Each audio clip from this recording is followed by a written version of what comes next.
from the Observer category, 2009 Hall of Fame inductee, Larry Merchant.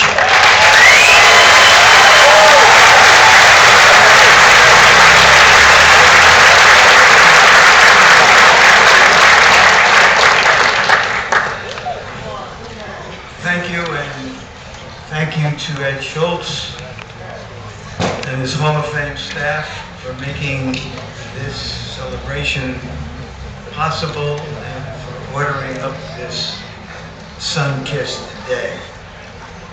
And thank you to the fighters, old, new, and future inductees who move us and continue to move us with their talent, their will, and their courage. A few shout-outs.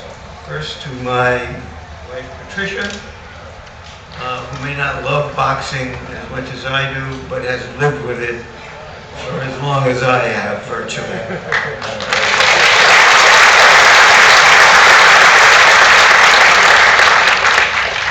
And to my old leader and boss at HBO, Seth Abraham, and his wife Lynn, thank you for coming.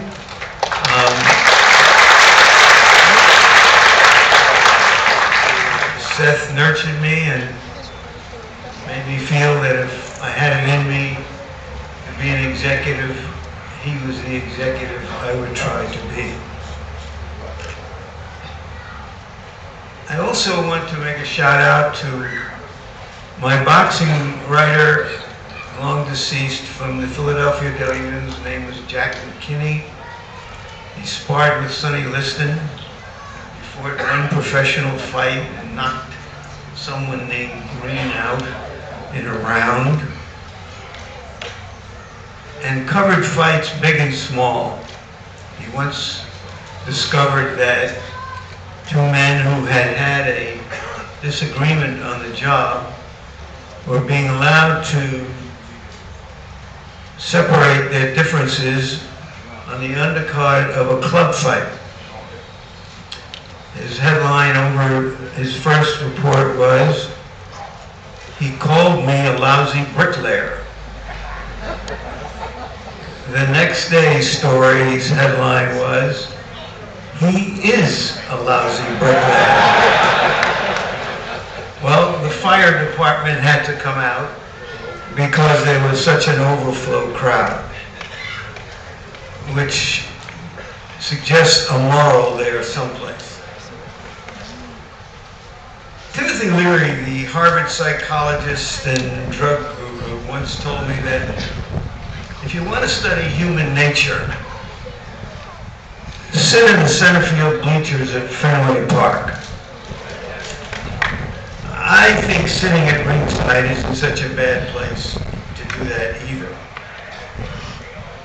I've asked myself lately, how did this happen? As a sports writer, I too covered Super Bowls and World Series and Olympics and Masters and Wimbledons and some boxing as well.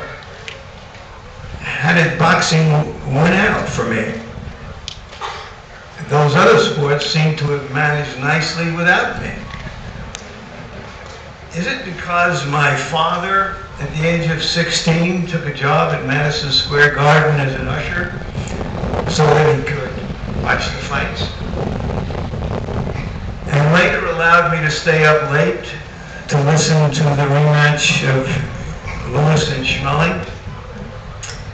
Lewis didn't think that little boy should stay up so late, so he ended the fight in the first round. Was it because my uncle, who had been an amateur, took me to my first fight, and the next day when I read in the newspaper that one of the fighters had, as the phrase was, given up his lunch during the fight, found myself thinking, I've got to get closer to see what's really going on in the ring. Or was it my first big fight? Basilio Robinson, Yankee Stadium, and seated